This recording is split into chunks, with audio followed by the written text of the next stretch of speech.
आम्ही आता सांगलीवरून सांगलीवरून तर वेगवेगळ्या प्रकारचे आयुध जे आहेत या ठिकाणी घेऊन काही मावळे जे आहेत त्यांनी मावळ्यांची वेशभूषा केलेली आहे, पारंपरिक वेशभूषा केलेली आहे. तुमच्याशी बोलणार कोणत्या कोणत्या प्रकारचे आयुध शिवकालीन बघायला मिळतात आपल्याला?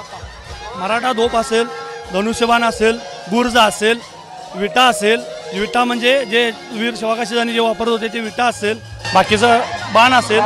हे टोटल पूर्ण जे शिवकालीन क्षेत्र जे आहेत ते आणि जो शिवकाळ अनुभवाचा होता तो आम्ही तर आपल्या शिवभक्तांच्या समोर मांडण्याचा प्रयत्न केला.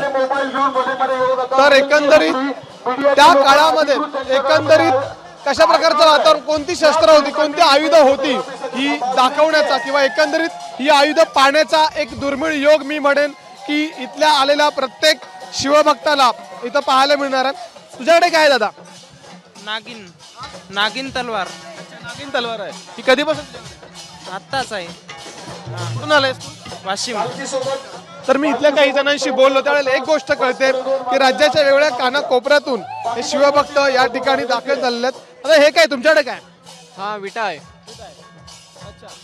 तर वेगवेगळ्या प्रकारची जर आता आपण आयुध बघितली तर इथं आहेत आणि मावळ्यांचे वेशभूषा केलेली किंवा त्या काळी कशा प्रकारची वेशभूषा होती, एक शस्त्र होती, हे सर्व प्रकारची लोक जी आहेत सध्याच्या घडीला हे भक्त जे आहेत शिवभक्त ते या ठिकाणी सध्या राजदरबारामध्ये आताच्या घडीला बसलेले आहेत.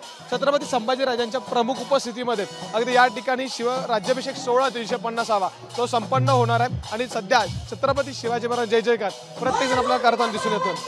कॅमेरामॅन महबूब शेख सह अमोल मोरे, एबीपी माझा, किल्ले रायगड. तर केवळ राज्यभरातनं नाही तर देशाच्या कानाकोपऱ्यातनं शिवभक्त आज किल्ले रायगडावरती दाखल झालेत. विविध कार्यक्रमांचं आयोजन करण्यात आलेलं आहे.